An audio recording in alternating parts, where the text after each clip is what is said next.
Hello दोस्तों, आपका अपना चैनल भीष्म अकादमी में स्वागत है। जैसे कि दोस्तों आज हम पाश्चात्य और भारतीय काव्यशास्त्र का ये 5वां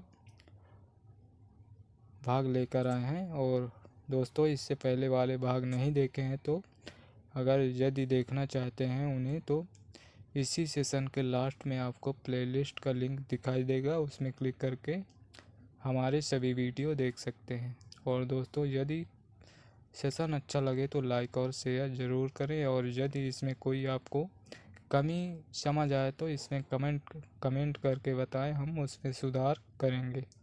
और यदि चैनल पर नए हैं तो सब्सक्राइब कर लें, जिससे आने वाले सेशन का नोटिफिकेशन सबसे पहले आपको मिल सके। और दोस्तों, ये सभी प्रश्न यूथ कंपटीशन बुक में संकलित हिंदी काव्यशास्त्र और पाश्चात्य काव्यशास्त्र से संबंधित प्रश्नों की श्रृंखला है। और दोस्तों, ये प्रश्न UGC net, TGT, PGT, DSSB और Bihar TGT PGT, Jharkhand TGT PGT, KVS NBS, DSSB और यानी कि भारत के किसी भी राज्य से संबंधित जिसमें हिंदी साहित्य यानी कि पाश्चात्य काव्यशास्त्र और भारतीय काव्यशास्त्र से संबंधित प्रश्न आते हैं, तो ये सभी प्रश्न इसी श्रृंखला में दिए गए हैं। यदि आप इनमें से किसी भी एग्ज़ाम की तैयारी कर रहे हैं तो आज ही हमसे जुड़कर तैयारी शुरू कर सकते हैं। और यदि सेशन अच्छा लगे तो लाइक और शेयर ज़रूर करें, और चैनल पर नए हैं तो सब्सक्राइब कर लें, जिससे आने वाले सेशन का नोटिफिकेशन आपको सबसे पहले मिल सके। और दोस्तों, यदि हमारे सभी वीडियो देखना चाहते हैं तो इसी सेशन के लास्ट में आपको प्लेलिस्ट का लिंक दिखाई देगा, उसमें क्लिक करके हमारे सभी वीडियो देख सकते हैं। तो चलिए इस सेशन की शुरुआत करते हैं। प्रश्न है 130। काव्य दोष का लक्षण बताने वाले आचार्य विश्वनाथ की उक्ति है। तो इनमें से आचार्य विश्वनाथ की उक्ति है रसापकर्ष का दोषा, रसा उपकर्ष का दोषा। इसका उत्तर विकल्प बी सही है। और चलिए इसकी व्याख्या देखते हैं। काव्य दोष का लक्षण बताने वाले आचार्य विश्वनाथ की उक्ति रसापकर्ष का दोष का शाब्दिक अर्थ है गुण का अभाव, जिसके कारण काव्य के रसास्वादन में बाधा उत्पन्न होती है या व्यवधान होता है, उसे काव्य दोष कहते हैं। अगला प्रश्न है 132। निम्नलिखित में से माधुर्य गुण का उदाहरण नहीं है। तो माधुर्य गुण का उदाहरण विनती सुन लो हे भगवान, हम सब बालक हैं नादान, ये माधुर्य गुण का उदाहरण नहीं है। इसका उत्तर विकल्प ए सही है। और इसकी व्याख्या देखते हैं। यह उदाहरण माधुर्य गुण का नहीं। जिस प्रकार किसी मनुष्य के बाह्य रूप, उसकी चाल ढाल तथा व्यवहार को देखकर उसके गुणों का अनुमान लगाया जा सकता है, उसी प्रकार कविता के बाह्य स्वरूप को देखकर काव्य गुणों की प्रतीति होती है, जिसके निम्न प्रकार हैं। नंबर 1, माधुर्य गुण। माधुर्य का आशय चित्त को द्रवित कर देने वाले भाव। ये कानों को प्रिय संगीत के समान मधुर ध्वनि वाले पद होते हैं। इसमें कट वर्ण टा, ठा, डा, ढा यानी कि टा वर्ग का अभाव होता है, और यह प्रायः श्रृंगार, करुण, शांत और हास्य रसों में मिलता है, जैसे मधुर मधुर मेरे दीपक जल। तो अगला है ओज गुण। जहाँ कविता को पढ़कर ओज, जोश और उत्साह का भाव जागृत हो, वीर रस का संचार हो, वहाँ ओज गुण होता है। ओज गुण में कट वर्ण, कठोर वर्ण, संयुक्त वर्ण, द्वित्व वर्ण और अनप्रासंगिक पद प्रधान होते हैं, जैसे है अमा निशा उगलता, गगन घन अंधकार, हो रहा निशा का ज्ञान, स्तब्ध है पवन चार। ये ओज गुण का उदाहरण है। अगला है प्रसाद गुण। जिन गुणों के सुनने मात्र से अर्थ की प्रतीत होने लगे, जहाँ पर अत्यंत सहज अत्यंत स्वच्छ सहज ग्राह रचना हो वहाँ प्रसाद गुण होते हैं। इसमें माधुर्य और ओज दोनों का प्रभाव पड़ता है। जैसे जाकी रही भावना जैसी प्रभु मूरत देखी तिन तैसी, ये प्रसाद गुण का उदाहरण है। प्रश्न है 133, विभाव के कितने प्रकार होते हैं? तो विभाव के 2 प्रकार होते हैं। इसका उत्तर विकल्प ए सही है। और इसकी व्याख्या देखते हैं। विभाव 2 प्रकार के होते हैं। जो व्यक्ति पदार्थ अथवा बाह्य विकार अन्य व्यक्ति के हृदय में भाव उद्रेक करता है, उन कारणों को विभाव कहा जाता है। विभाव के 2 भेद हैं, आलंबन विभाव, उद्दीपन विभाव। आलंबन विभाव जिसके प्रति आश्रय या पात्र के हृदय में कोई भाव स्थित हो, जैसे नायक के लिए नायिका और नायिका के लिए नायक। उद्दीपन वो है जिसके आलंबन के प्रति स्थित भाव उद्दीप या उत्तेजित हो। अगला प्रश्न है 134, जब अर्थ का ग्रहण अविधा से न हो सके किंतु उससे संबंध हो तो अर्थ ग्रहण कराने वाली शब्द शक्ति को कहेंगे। तो वो शब्द शक्ति होती है लक्षणा। इसका उत्तर विकल्प सी सही है। और इसकी व्याख्या देखते हैं। जब अर्थ का ग्रहण अविधा से ना हो किंतु उससे संबंध हो तो अर्थ ग्रहण कराने वाली शब्द शक्ति को लक्षणा शब्द शक्ति कहेंगे। वे वाक्य जिनका साधारणतया शाब्दिक अर्थ और भावार्थ समान हो तो उसे अविधा शब्द शक्ति कहते हैं। व्यंजना शब्द शक्ति वहाँ प्रयुक्त होती है जहाँ वाक्य तो साधारण होता है, लेकिन उसका प्रत्येक पाठक अथवा श्रोता के लिए अपना अपना भिन्न अर्थ होता है। स्पष्ट है कि शब्द शक्तियाँ 3 प्रकार की होती हैं, अविधा, लक्षणा, व्यंजना, ये 3 प्रकार की होती हैं। प्रश्न 135, औचित्य के आधार पर होता है। तो औचित्य के आधार पर अर्थ निर्णय होता है। इसका उत्तर विकल्प सी सही है। और इसकी व्याख्या देखते हैं। औचित्य के आधार पर अर्थ निर्णय होता है। औचित्य संप्रदाय के प्रवर्तक क्षेमेंद्र हैं। इनका ग्रंथ औचित्य विचार चर्चा है और इन्होंने औचित्य को रस का प्राण माना है। अगला प्रश्न है 136, इनमें कौन शब्द शक्ति का भेद नहीं है? तो इनमें करुणा शब्द शक्ति का भेद नहीं है। बी उत्तर सही है। और इसकी व्याख्या देखते हैं। करुणा शब्द शक्ति का भेद नहीं है, जबकि अविधा, लक्षणा, व्यंजना तीनों शब्द शक्ति के भेद। और अविधा शब्द के मुख्य अर्थ का बोध कराने वाली शक्ति अविधा शब्द शक्ति होती है। लक्षणा मुख्यार्थ का बाधा होने पर रूढ़ या प्रयोजन से जिस शक्ति द्वारा अर्थ ग्रहण होता है वो लक्षणा शब्द शक्ति होती है। व्यंजना जब अविधा लक्षणा द्वारा अर्थ ग्रहण नहीं होता है तब जिस शक्ति द्वारा अर्थ की प्रतीति होती है उस शक्ति को व्यंजना शब्द शक्ति कहते हैं। प्रश्न 137, निम्नलिखित में से कौन सी कृति I.A. रिचर्ड्स की नहीं है? तो इनमें से इसमें कल्चर एंड अनार्की, इसका उत्तर विकल्प सी सही है। विकल्प सी सही है। और चलिए अगला प्रश्न देखते हैं। प्रश्न 138, किस आचार्य ने वर्ण सौंदर्य को सभी अलंकारों से बढ़कर माना है? तो वो भामा है, अलंकार संप्रदाय के प्रवर्तक हैं।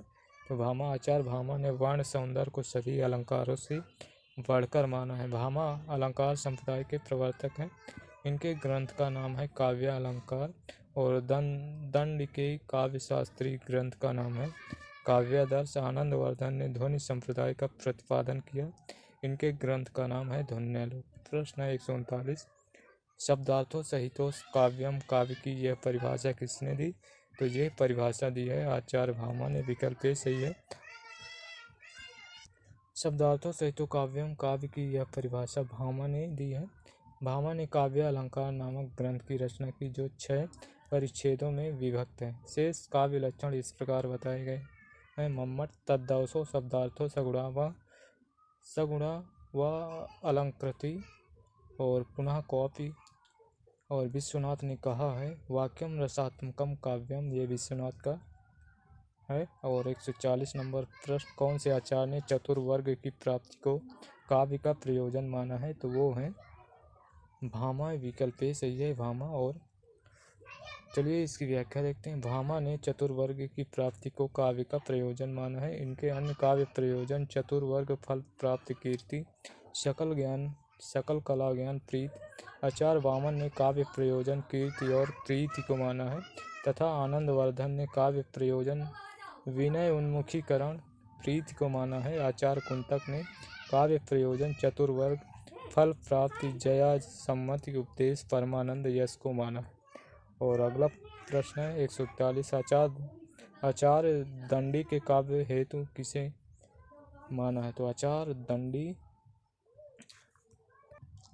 दंडी प्रतिभा शास्त्र ज्ञान अभ्यास को काव्य हेतु माना है। तो इसकी व्याख्या देखते हैं। आचार्य दंडी ने काव्य हेतु प्रतिभा शास्त्र ज्ञान अभ्यास को माना है। इनके काव्य सृजन का प्रचलित श्लोक है नैसर्गिकी च प्रतिभा श्रुत्यम च बहुनिर्मलम आनंद चावि योगभ्या और कारणम काव्य संपदा, ये श्लोक है। प्रश्न है 142। कविता मनुष्य को स्वार्थ संबंधों के संकुचित घेरे से ऊपर उठाती है, ये कथन किसका है? तो यह कथन है आचार्य रामचंद्र शुक्ल का। विकल्प ए सही है। और चलिए इसकी व्याख्या देखते हैं। कविता मनुष्य को स्वार्थ संबंधों के संकुचित घेरे से ऊपर उठाती है। कविता के संदर्भ में यह कथन रामचंद्र शुक्ल का है। डॉक्टर नगेंद्र ने लिखा है रसात्मकम शब्दार्थ ही काव्य है। रसात्मक शब्दार्थ ही काव्य है, डॉक्टर नगेंद्र ने लिखा है। और उसकी छंदोमयी विशिष्ट विधा आधुनिक अर्थ में कविता है, ये डॉक्टर नगेंद्र का मानना है। अगला प्रश्न है 143। नाट्य शास्त्र से संबंध निम्नलिखित ग्रंथों का सही अनुक्रम है। तो इनमें से सही अनुक्रम है भाव प्रकाशन, ये 13वीं सदी का है। 13वीं सदी का है। और 10 रूपक ये धनंजय का है और ये 11वीं सदी का है। ये 11वीं सदी का है। और नाट्य दर्पण ये 12वीं सदी का है। रामचंद्र गोचन का है, ये 12वीं सदी का है। और अभिनव भारती ये 10वीं सदी का है और ये 10वीं सदी का है। इसके रचनाकार हैं अभिनव गुप्त। तो सबसे पहले आएगा अभिनव भारती, फिर 10 रूपक 12वीं सदी का, फिर नाट्य दर्पण ये 12वीं, फिर भाव प्रकाशन 13वीं। तो इसका उत्तर विकल्प डी सही है। और इसकी व्याख्या देखते हैं। नाट्य शास्त्र से संबंध ग्रंथों का सही अनुक्रम निम्न है। ग्रंथ समय रचनाकार अभिनव भारती 10वीं सदी का उत्तरार्ध अभिनव गुप्त की है। 10 रूपक 11वीं सदी का पूर्वार्ध ये धनंजय की है। नाट्य दर्पण ये 12वीं सदी का रामचंद्र गोचन की है। और भाव प्रकाशन 13वीं सदी शारदा तनय का। प्रश्न है 144। वक्रोक्ति के विरोधी आचार्य हैं। तो वक्रोक्ति के विरोधी आचार्य विश्वनाथ हैं, इसका उत्तर विकल्प डी सही है। और इसकी व्याख्या देखते हैं। वक्रोक्ति विरोधी आचार्य विश्वनाथ हैं। विश्वनाथ ने कुंतक के सिद्धांतों का खंडन किया। विश्वनाथ द्वारा रचित ग्रंथ साहित्य दर्पण है, जबकि भामा ने काव्यालंकार तथा रुद्रट ने काव्यालंकार सूत्रवृत्ति तथा मम्मट ने काव्य प्रकाश नामक ग्रंथों की रचना की है। अगला प्रश्न है 145। अभिव्यंजनावाद के प्रवर्तक हैं। तो इसके प्रवर्तक क्रोचे हैं, विकल्प बी सही है। विकल्प बी सही। इसकी व्याख्या देखते हैं। अभिव्यंजनावाद के प्रवर्तक क्रोचे हैं। प्रमुख सिद्धांत एवं प्रवर्तक। प्रमुख सिद्धांत इनके प्रवर्तक। प्रत्ययवाद के प्रवर्तक हैं प्लेटो। और अनुकृति एवं विरेचन त्रासदी के प्रवर्तक हैं अरस्तु। मार्क्सवाद प्रगतिवाद के प्रवर्तक हैं कार्ल मार्क्स। तो अगला प्रश्न है 146। किस पाश्चात्य आलोचक ने हमारी मूल्यांकन संबंधी धारणाओं का संबंध मानसिक उद्वेगों से माना है? तो वो है I.A. रिचर्ड्स। इसका उत्तर विकल्प डी सही है। और इसकी व्याख्या देखते हैं। I.A. रिचर्ड्स ने हमारी मूल्यांकन संबंधी धारणाओं का संबंध मानसिक उद्वेगों से माना है। रिचर्ड्स ने आलोचना के 2 मूलाधार सिद्धांत बताए हैं। मूल सिद्धांत, दूसरा है संप्रेषण सिद्धांत।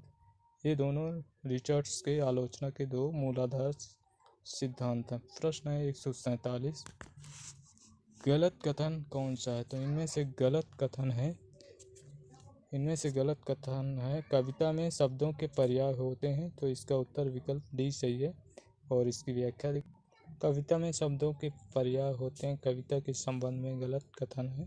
कविता के संबंध में सही कथन। कविता की अनजानी दुनिया का सबसे पहला उपकरण है शब्द। अगला है मुक्त छंद में भी अर्थ की लय होती है और बिंब अमूर्त विषय को साकार करते हैं। प्रश्न 148 बिंब के अनिवार्य तत्व हैं।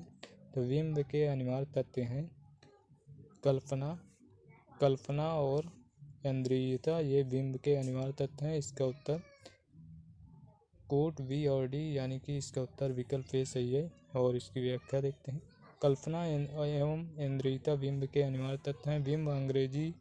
बिंब शब्द अंग्रेजी के इमेज शब्द का हिंदी रूपांतर है, जिसका अर्थ है मूर्त रूप प्रदान करना।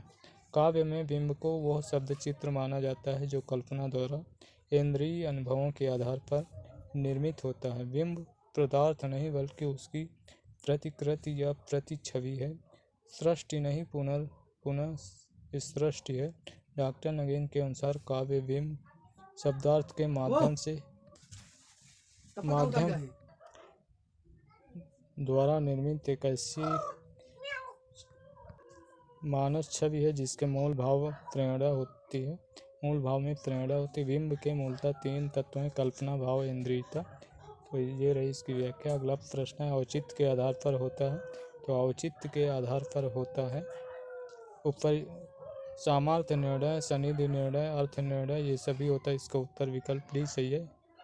इसकी व्याख्या देखते हैं। औचित्य के आधार पर सामर्थ्य निर्णय, सन्निधि निर्णय और अर्थ निर्णय उपर्युक्त सभी होता है। प्रश्न 150 साधारणीकरण के विषय में कौन से कथन सही हैं?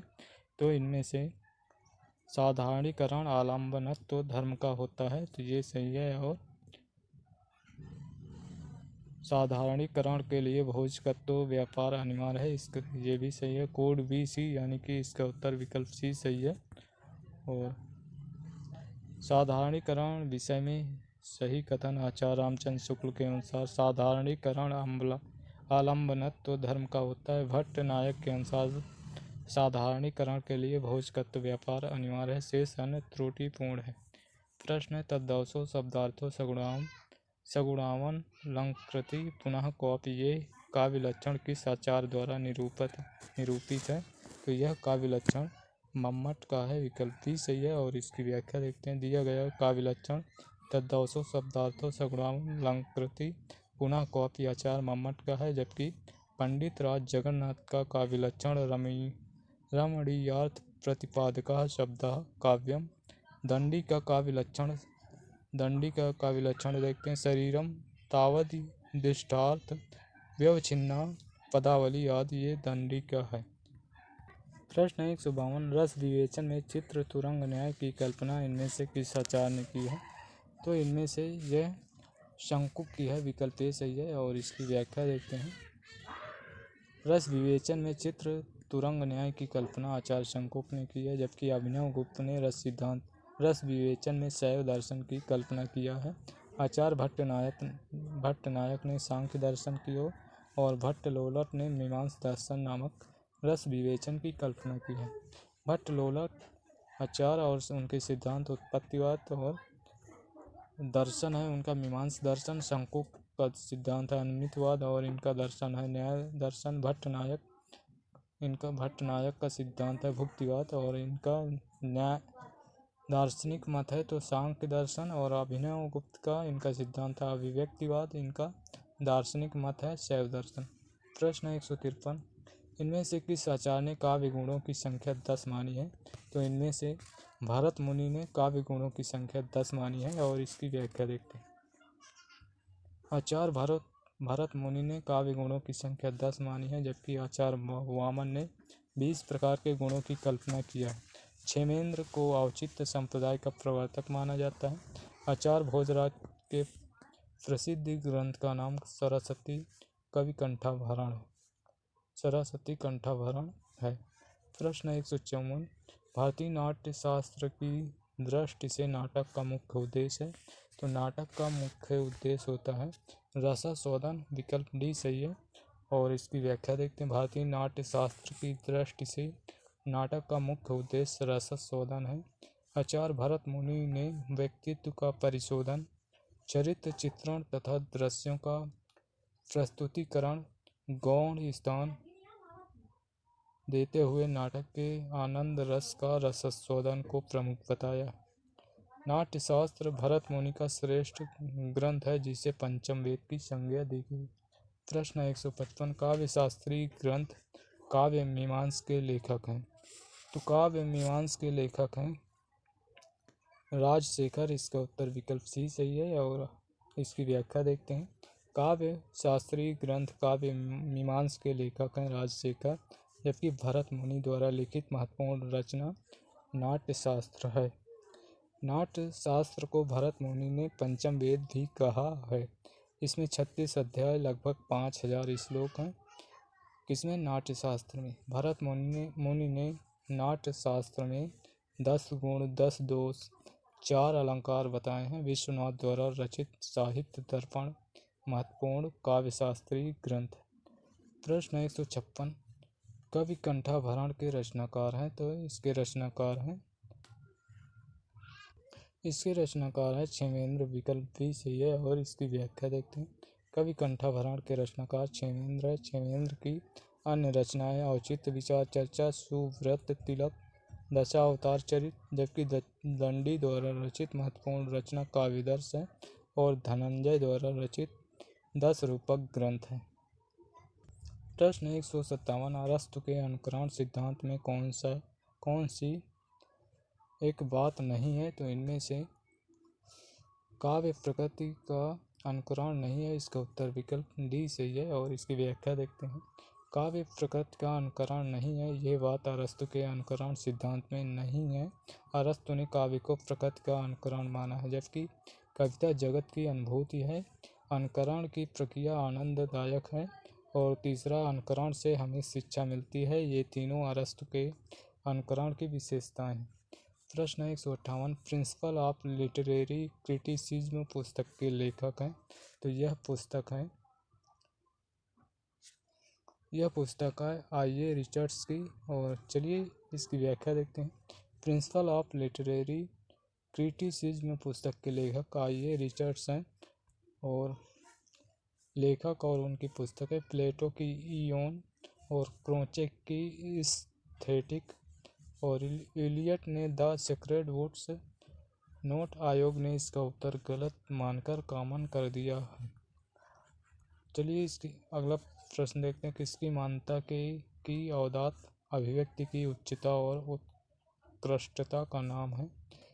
तो वो नाम है लोनजाइनस। विकल्प सी सही है। और इसकी व्याख्या देखते हैं। वो लोनजाइनस का मानना है कि अवदात अभिव्यक्ति की उच्चता और उत्कृष्टता का नाम है। लोनजाइनस के ग्रंथ का नाम है पेरिहुप्सुफ। इस ग्रंथ का सर्वप्रथम प्रकाशन 1554 ईस्वी में हुआ। पेरिहुप्सुफ मूलतः रेस्टोरिक भाषण शास्त्र की पुस्तक है। लेखक और पुस्तक Matthew Arnold, culture and anarchy और शब्दार्थ यानी कि शॉर्ट की पुस्तक है। ला नौसी। प्रश्न 160 इनमें से कौन अलंकारवादी आचार नहीं? तो इनमें से आनंदवर्धन अलंकारवादी नहीं। विकल्प डी से इसकी व्याख्या देखते हैं। आनंदवर्धन अलंकारवादी आचार नहीं बल्कि ध्वनिवादी आचार हैं, जबकि अन्य तीनों अलंकारवादी हैं। आचार और ग्रंथ काव्यशास्त्री भामा का काव्यशास्त्र ग्रंथ है काव्य अलंकार। जयदेव का चंद्रालोक, आनंदवर्धन का ध्वन्यालोक, केशवदास की है कविप्रिया। प्रश्न 161 ब्रह्मानंद सहोदर किसे कहते हैं? तो ब्रह्मानंद सहोदर रस को कहते हैं। विकल्प ए सही है। और इसकी व्याख्या देखते हैं। व्याख्या है रस को ब्रह्मानंद सहोदर कहा गया है। तैत्तिरीय उपनिषद की मान्यता है कि रसो वैसः अर्थात रस आनंद स्वरूप ब्रह्म है। संप्रदाय और प्राणेता वक्रोक्त के कुंतक हैं। प्राणेता यानी कि प्रवर्तक ध्वनि संप्रदाय के आनंदवर्धन है। अलंकार संप्रदाय के भामा है। अगला प्रश्न है मिथक का घनिष्ठ संबंध होता है। तो मिथक का घनिष्ठ संबंध होता है अतिमानवीय पौराणिक पात्रों से। इसका विकल्प ए उत्तर सही है। और इसकी व्याख्या देखते हैं। मिथक का घनिष्ठ संबंध है अतिमानवीय पौराणिक पात्रों से होता है, जबकि विज्ञान लेखन प्रौद्योगिकी टेक्नोलॉजी तथा यथार्थवाद से मिथक का संबंध नहीं होता है। ये तीनों वास्तविकता से संबंधित है। प्रश्न 163 डी अर्थ प्रतिपादक शब्द काव्यम का विलक्षण से संबंधित यह कथन किसका है? तो यह कथन है पंडित जगन्नाथ का। विकल्प सी सही है। और चलिए अगला प्रश्न देखते हैं। प्रश्न है 146। काव्य प्रयोजन की दृष्टि से कौन सा कथन सही नहीं है? तो इनमें से शास्त्रीय ज्ञान प्राप्त होता है, तो इसका उत्तर विकल्प डी सही है। और चलिए अगला प्रश्न देखते हैं। प्रश्न है 165। विद्वानों ने काव्य हेतु की दृष्टि से किस तत्व को आवश्यक नहीं माना है? तो वो है ईश कृपा। इसका उत्तर विकल्प बी सही है। और इसकी व्याख्या देखते हैं। विद्वानों ने ईश कृपा को काव्य हेतु की दृष्टि से आवश्यक नहीं माना, बल्कि तीनों तत्वों को आवश्यक माना। प्रतिभा, व्युत्पत्ति को निपुणता, बाहुलता, और तीसरा है अभ्यास। प्रश्न है ध्वनि सिद्धांत से संबंधित कौन सा कथन सही नहीं है? तो चलिए देखते हैं इनमें से कौन सा सही नहीं है। तो इनमें से ध्वनि के दो भेद माने गए हैं। यह कथन ध्वनि के दो भेद माने गए हैं, लक्षणामूला, व्यंजनामूला। ये कथन सही नहीं है ध्वनि। और चलिए इसकी व्याख्या देखते हैं। इसका उत्तर विकल्प ए सही है। ध्वनि के दो भेद माने गए हैं, लक्षणामूला, व्यंजनामूला। कथन ध्वनि सिद्धांत के संबंध में सही नहीं। ध्वनि सिद्धांत से संबंधित कथन है। लक्षणामूला को अविवक्षित वाच्य ध्वनि भी कहते हैं। अविवक्षित वाच्य ध्वनि के भी दो भेद माने गए हैं। और तीसरा अत्यंत तिरस्कृत वाच्य ध्वनि लक्षणामूला ध्वनि का ही एक भेद है। अगला है ध्वनि सिद्धांत के प्रवर्तक आनंदवर्धन है। और आनंदवर्धन के ध्वनि के 3 भेद किए हैं: वस्तु ध्वनि, अलंकार ध्वनि, रस ध्वनि। प्रश्न 167। इनमें से अरस्तु के अनुकरण से संबंधित कौन सा कथन गलत है? तो इनमें से अनुकरण के संबंध में प्लेटो और अरस्तु के मत में कोई अंतर नहीं है। ये इसका उत्तर विकल्प सी सही है। और इसकी व्याख्या देखते हैं। अनुकरण के संबंध में प्लेटो और अरस्तु के मत में कोई अंतर नहीं है, ये कथन गलत है। अरस्तु के अनुकरण से संबंधित कथन। पहला है अनुकरण से अरस्तु का अभिप्राय भावनापूर्ण अनुकरण से है। अनुकरण भी एक सर्जन क्रिया है। अगला है अनुकरण को नया अर्थ प्रदान कर अरस्तु ने कला का स्वतंत्र अस्तित्व स्थापित किया। अगला है अनुकरणात्मक काव्य के रूप में त्रासदी, महाकाव्य तथा प्रहसन का विवेचन तथा माध्यम, विषय एवं पद्धति के आधार पर इनका पारंपरिक भेद है। अगला है अनुकरण के संबंध में प्लेटो और अरस्तु के मत में अंतर। प्रश्न 168। लॉन्जाइनस के उदात्त तत्व विषयक विवेचन से संबंधित कौन सा कथन सही नहीं है? तो इनमें से लॉन्जाइनस हर स्थिति में साहित्य गरिमामयी भाषा प्रयोग के पक्षधर थे। इसका उत्तर विकल्प डी सही है। विकल्प डी सही है। और चलिए अगला प्रश्न देखते हैं। प्रश्न 169। भरत के रस निष्पत्ति संबंधी सूत्र के व्याख्याकारों में से किस विद्वान की व्याख्या अभिव्यक्तिवाद कहलाती है? तो वो हैं अभिनवगुप्त। विकल्प ए सही है। और इसकी व्याख्या देखते हैं। भरत के रस निष्पत्ति व्याख्याकारों में अभिनवगुप्त की व्याख्या अभिव्यक्तिवाद कहलाती है। भट्ट लोलट की व्याख्या उत्पत्तिवाद या आरोपवाद, श्री शंकुक की व्याख्या अनुमितिवाद तथा भट्टनायक की व्याख्या भुक्तिवाद या भोगवाद कहलाती है। प्रश्न 170। सही कथन कौन सा है? तो इनमें से सही कथन दोस्तों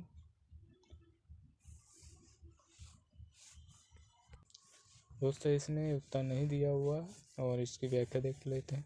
काव्य में अनिवार्य तत्व होते हैं, अलंकार अनिवार्य होते हैं। गुण काव्य में शोभा उत्पन्न करते, अलंकार काव्य में शोभा उत्पन्न करते, गुण काव्य के कलापक्ष से संबंधित। अगला है 171। चिर जीवो जोरी जुरै क्यों ना स्नेह गंभीर, को घटी ये वृषभानु जा है वे हल्दर के वीर। इस दोहे में है। तो इस दोहे में अभिधा मूलक शाब्दी व्यंजना है। इसका उत्तर विकल्प ए सही है। और इसकी व्याख्या देखते हैं। इस दोहे में अभिधा मूलक शाब्दी व्यंजना का वर्णन है। इस दोहे में श्लेष अलंकार का प्रयोग किया गया। प्रश्न 172। धर्म, अर्थ, काम और मोक्ष कलाओं में विचार कलाओं में विचक्षणता, प्रीति तथा कीर्ति को किस आचार्य ने काव्य प्रयोजन माना है? तो इनमें से माना है भामा ने। विकल्प सी सही है। और चलिए अगला प्रश्न देखते हैं। प्रश्न 173, कवि की अनुभूति के साथ साथ पूरे काव्य परिवेश का साधारणीकरण किसने प्रतिपादित किया है? तो ये प्रतिपादित किया है डॉक्टर नगेन ने। विकल्प सी सही है। विकल्प सी सही है। और इसकी व्याख्या देखते हैं। कवि की अनुभूति के साथ साथ पूरे काव्य परिवेश का साधारणीकरण डॉक्टर नगेन ने प्रतिपादित किया। बाबू श्याम सुंदर दास के अनुसार हृदय के चित्त का साधारणीकरण होता है। प्रश्न 174, लक्षणा शब्द शक्ति से संबंधित कौन सा कथन सही नहीं है? तो यह इनमें से इस अन्य अर्थ का मुख्य अर्थ से कोई संबंध नहीं होता, ये बिल्कुल गलत है। इसका उत्तर विकल्प बी सही है। और इसकी व्याख्या देखते हैं। इस अन्य अर्थ का मुख्य अर्थ से कोई संबंध नहीं होता है कथन लक्षणा शब्द शक्ति के संबंध में सही नहीं।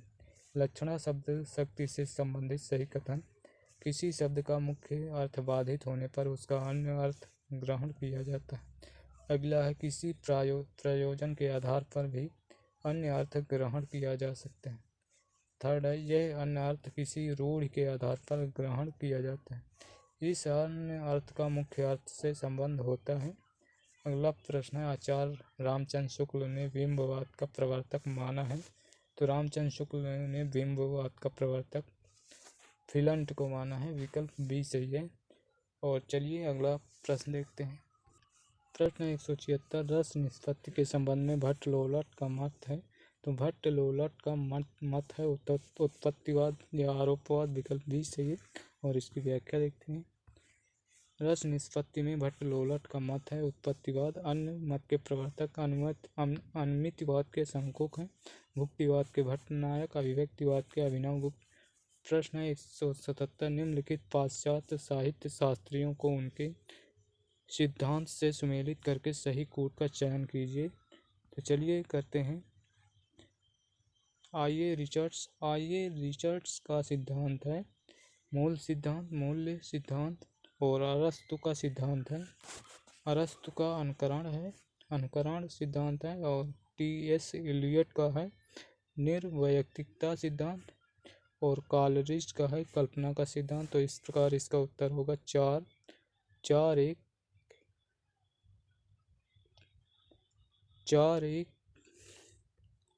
1 2 3 4 1 2 3। इसका उत्तर विकल्प ए सही है। और यहाँ पर व्याख्या दिया हुआ है। चलिए अगला प्रश्न देखते हैं। प्रश्न 178, कविता भाव का स्वच्छंद प्रवाह नहीं, भाव से पलायन है, व्यक्तित्व की अभिव्यक्ति नहीं, इससे उससे मुक्ति का नाम है, ये कथन किस विचारक का है? तो यह कथन इलियट का है, टी.एस. एलियट। विकल्प बी सही है। और इसकी व्याख्या देखते हैं। कविता भाव का स्वच्छंद प्रवाह नहीं, भाव से पलायन है, व्यक्तित्व की अभिव्यक्ति नहीं, उससे मुक्ति का नाम है। ये कथन पाश्चात्य विचारक इलियट का है। इलियट ने निर्वैयक्तिकता सिद्धांत का प्रतिपादन किया। प्रश्न 179, वयो अनुरूपम प्रथमस्तु वेशानुरूपश्च गति प्रचारः औचित्य के संदर्भ में उक्ति कथन किस आचार्य का है? तो ये कथन है आचार्य भरत मुनि का। विकल्प डी सही है।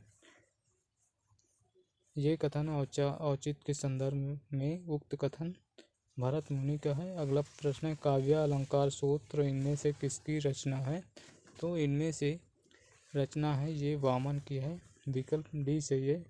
और इसकी व्याख्या देखते हैं। काव्य अलंकार सूत्र वामन की रचना है। वामन ने स्वयं इन सूत्रों पर व्रत भी लिखी है। वामन रीति संप्रदाय के प्रवर्तक आचार्य हैं। इनका समय 8वीं सदी के उत्तरार्ध माना जाता है। भामह काव्य अलंकार इनका ग्रंथ है। जयदेव का है चंद्रालोक। और दंडी ने काव्यादर्श नामक ग्रंथ की रचना की। प्रश्न 181, काव्य शोभाक्रान धर्मान अलंकारान प्रचक्षते कथन किस आचार्य का है? तो यह कथन है आचार्य दंडी का। विकल्प बी सही है। और इसकी व्याख्या देखते हैं। काव्य शोभाक्रान धर्मान अलंकार प्रचक्षते कथन आचार्य दंडी का है। ये कथन काव्यादर्श में उल्लिखित है। अन्य विवरण इस प्रकार है। अंग्या अंगाश्रिता स्तुत्व लंकारा मंत्वयः कदावत कटकादिवत आचार मम्मट का है। और अगला है सादृश्य लक्षणा वक्रोक्ति, ये वामन का है। और अगला है ननु शब्दार्थो काव्यम, ये रुद्रट का है। प्रश्न है 182 अद्दोषो सगुणों सालंकारो च शब्दार्थो काव्यम, उक्त कथन किस आचार का है? तो ये कथन है हेमचंद्र का। विकल्प बी चाहिए, विकल्प बी सही। और इसकी व्याख्या देखते हैं। अद्दोषो सगुणों सालंकारो च शब्दार्थो काव्यम, उक्त कथन हेमचंद्र का है। अन्य विवरण निर्दोषा लक्षणवती शरीति गुणाभूषणाम, ये जयदेव का है। और अगला है सा हृदया हल दिशा हृदया हल दि शब्दार्थ में तोमय काव्य लक्षणम, ये आनंद वर्धन का है। और अगला है वाक्यम रसात्मकम काव्यम, ये विश्वनाथ का है। प्रश्न है 183 उत्तर आधुनिकता शब्द का प्रयोग कला के संदर्भ में किसने किया? तो इसका प्रयोग जॉन बार्थ ने किया। विकल्प ए से इसकी व्याख्या देखते हैं। उत्तर आधुनिकता शब्द का प्रयोग कला के संदर्भ में जॉन बार्थ ने किया। प्रश्न 184 व्यंग्य जीव कवित्व में शब्द अर्थ गतिअंग, सोई उत्तम काव्य है वर्ण्य व्यंग्य प्रसंग, ये उक्त कथन किस आचार का है? तो ये कथन है प्रताप शाही का। विकल्प डी सही है। और इसकी व्याख्या देखते हैं। व्यंग्य जीव है कवित्व में शब्द अर्थ गतिअंग, सोई उत्तम काव्य है वर्ण्य व्यंग्य प्रसंग, ये कथन आचार्य प्रताप शाही का है। अन्य विवरण देखते हैं। रस व्यक्ति परिपक्वता जाने रसिक नाओर, ये भिखारी दास का है। होत कवित्व में चतुराई जगत राम वश होई, ये कुलपति मिश्र का कथन है। प्रश्न 185 विरेचन सिद्धांत के प्रवर्तक हैं? तो विरेचन सिद्धांत के प्रवर्तक हैं अरस्तु। विकल्प भी सही। और इसकी व्याख्या देखते हैं। विरेचन के प्रवर्तक अरस्तु हैं। और लोनजाइनस का सिद्धांत है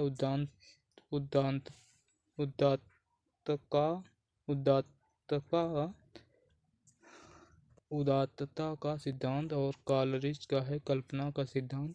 और टी.एस. एलियट का निर्वैयक्तिकता का सिद्धांत।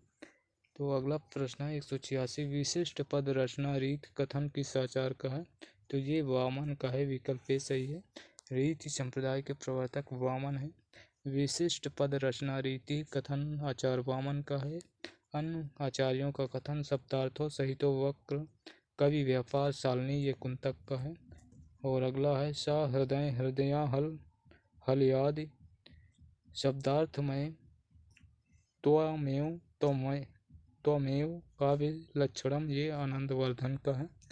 और अगला है 187 समग्र वक्रोक्ति का ही प्रपंच है, इसके अर्थ में रमणीयता आती है, कवि को इसके लिए प्रयास करना चाहिए क्योंकि इसके बिना कौन अलंकार संभव है। प्रयुक्त मान्यता किसकी है? तो यह मान्यता है भामा की। विकल्प ई सही है। और अगला प्रश्न देखते हैं। प्रश्न है 188 अभिनव गुप्त का काव्य विद्या गुरु किसे माना जाता है? तो वह गुरु हैं भट्टतोत। विकल्प सी सही है। और अगला प्रश्न है 189 नाट्य वेद हेतु ऋग्वेद यजुर्वेद सामवेद अथर्ववेद से क्रमशः लिए गए हैं। तो इनमें से लिए गए हैं पाठ्य अभिनय गान रस। तो इसका उत्तर पाठ्य अभिनय गान रस, विकल्प सी सही है। और चलिए अगला प्रश्न देखते हैं। प्रश्न 190 अभिव्यंजना के विषय में कौन सा कथन सही नहीं है? तो इसमें अभिव्यंजना की बाह्य अभिव्यक्ति अनिवार्य है, इसका उत्तर विकल्प सी सही है।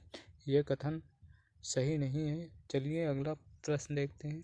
प्रश्न 191 काव्यग्राहम लंक्रात सूत्र किसका है? तो यह सूत्र है वामन का, आचार्य वामन का। विकल्प डी सही है। और इसकी व्याख्या देखते हैं। काव्यग्राहम लंक्रात सूत्र वामन का। रीत को काव्य की आत्मा मानने वाले वामन ने कोई स्वतंत्र लक्षण नहीं दिया, किंतु रीति वर्णन में उनके विचार उपलब्ध होते हैं। वामन ने सौंदर्यम अलंकार कथन कहा है। काव्य तु जायते जातु कस्यचित् प्रतिभावता काव्य हेतु के संदर्भ में यह उक्ति आचार्य भामा की है। भामा अलंकार संप्रदाय के प्रवर्तक।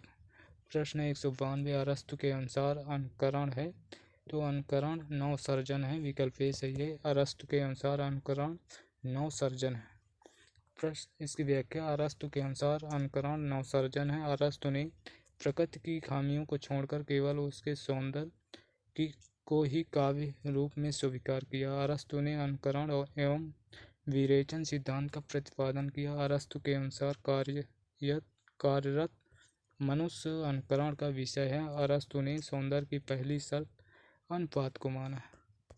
प्रश्न 193 अरस्तु के अनुसार विरेचन है, तो अरस्तु के अनुसार विरेचन है अंतर्वृत्तियों का परिष्कार करता है। अरस्तु के अनुसार विरेचन अंतर्वृत्तियों का परिष्कार करता है, विकल्प ए सही है। इसकी व्याख्या देखते हैं। अरस्तु के अनुसार विरेचन अंतर्वृत्तियों का परिष्कार करता है। अरस्तु अनुकरण एवं विरेचन सिद्धांत के प्रवर्तक हैं। अरस्तु ने अपने काव्य में दुखांतक त्रासदी का विरेचन किया है।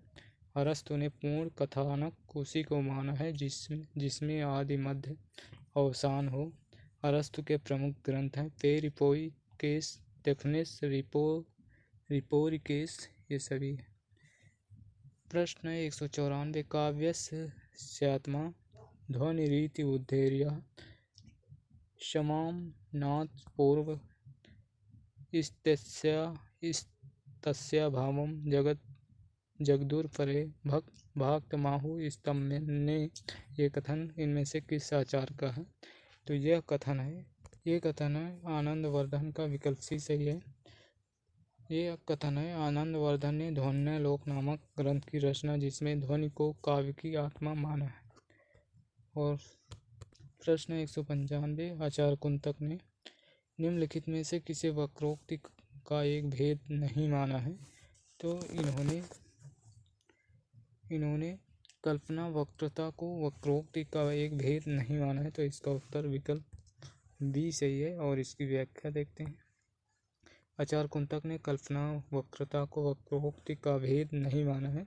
कुंतक के अनुसार वक्रोक्ति के 6 भेद हैं जो निम्नलिखित हैं। वर्ण विन्यास वक्रता, दूसरा है पद पूर्वाध वक्रता, तीसरा है पद पराध वक्रता, चौथा है वाक्य वक्रता, पांचवा है प्रकरण वक्रता, छठवां है प्रबंध वक्रता। प्रश्न 196 औदात्य सिद्धांत के संबंध में इनमें से कौन सा कथन सही नहीं है? तो यहाँ पर दिया हुआ है बालेता औदात्य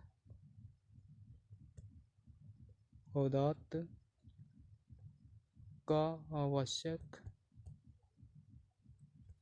तत्व, तो इसका उत्तर विकल्प बी सही है। और बालेता औदात्य का आवश्यक तत्व, विकल्प बी सही है। अगला प्रश्न देखते हैं।